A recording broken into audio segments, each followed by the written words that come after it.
What's going on YouTube? It's Mike here. This is Apple Vision Pro. The era of spatial computing is here. Let's dive into it.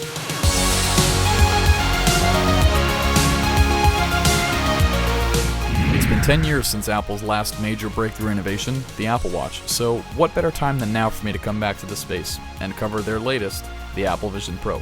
We're not going to waste any time, we're going to get right into this unboxing with this new pull tab mechanism that Apple has here, because these Vision Pros are actually made to order. Apple does this not just to make sure you're super comfortable with your fit, but to also make sure you get the best experience and minimize as much light leak as possible. So when we take it out of the box, this thing looks beautiful. And the first thing Apple wants you to think of is comfort, because a lot of headsets nowadays are not comfortable. So you look at this thing and consistently all around, it's got very soft fabrics. You just can't wait to put on your head. You know, it's got this front cover to keep the glass safe that if you could wear it on the plane to sleep, you would. All in all, it's constructed from beautiful materials. In particular here, we have the Solo knit band on. We'll get into that in a minute. We have this plastic tray that separates the Vision Pro from the box. Let's take a look at some of the other goods inside.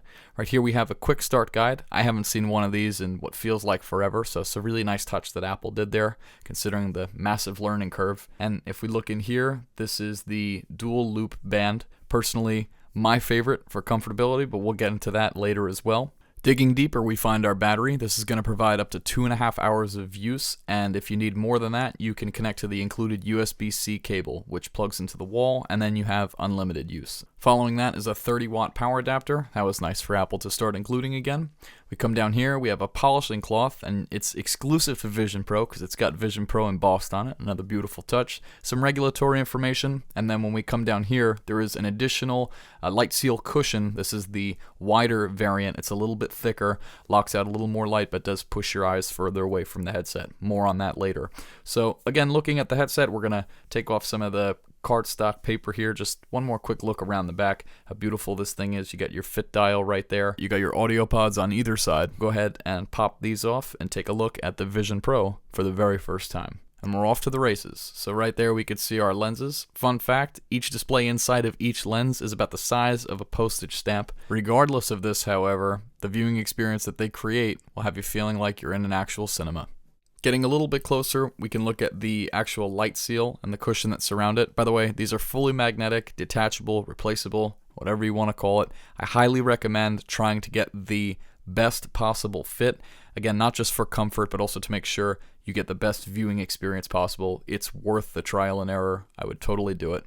Let's go ahead and uncover the glass. This thing is a beauty. There's a ton of sensors all over this thing. I mean, you could see it right away as soon as I took that off there. A lot going on the bottom. You have your cameras facing at the bottom to watch your hand movements. You got grills for fan intake on the bottom there to help cool the thing. At the top, we have familiar buttons such as a digital crown and side button, though Apple calls it a capture button on the Vision Pro because of its camera and video capabilities. So while this is completely new, made from some all new materials, it's already super familiar, takes a lot of design cues from what Apple has done over the years. Now I'm going to demonstrate the simple process of getting the battery connected. Remember, the battery is required for operation at all times, regardless of use. So for some people, while this may be a trade-off, you know, the battery is compact enough to be held in your pocket.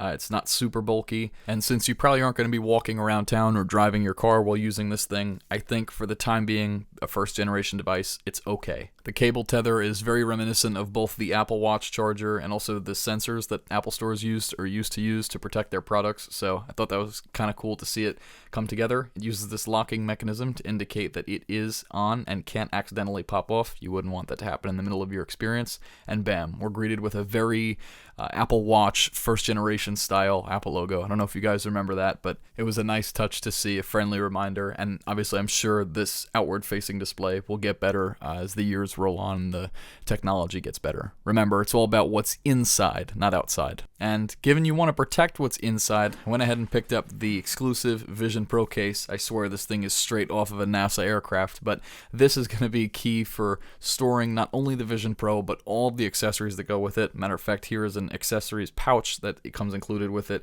Apple even gives you some guidelines on what you can store in there, so super convenient. This thing is extremely high quality. Do not let the photos or negative reviews deceive you. I wouldn't lie about this. Very nice interior. The Velcro is no joke. I bet you they have some sort of patent for this Velcro. Everything is just fit and finished beautifully. The battery's got a spot.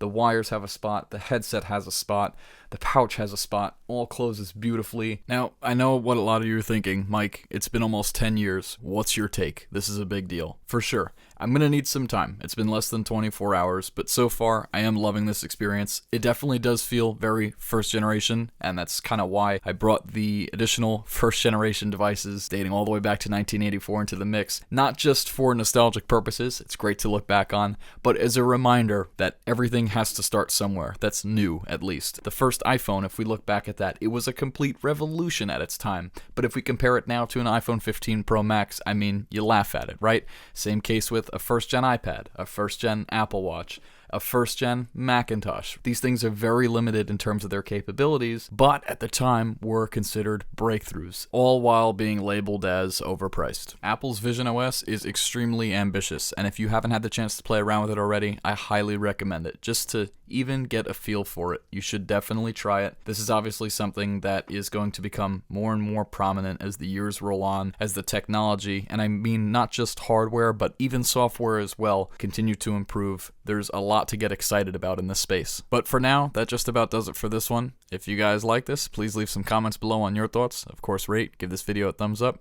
And if you want to see a review, some further impressions, I suppose that could be arranged. Make sure you subscribe. Until then.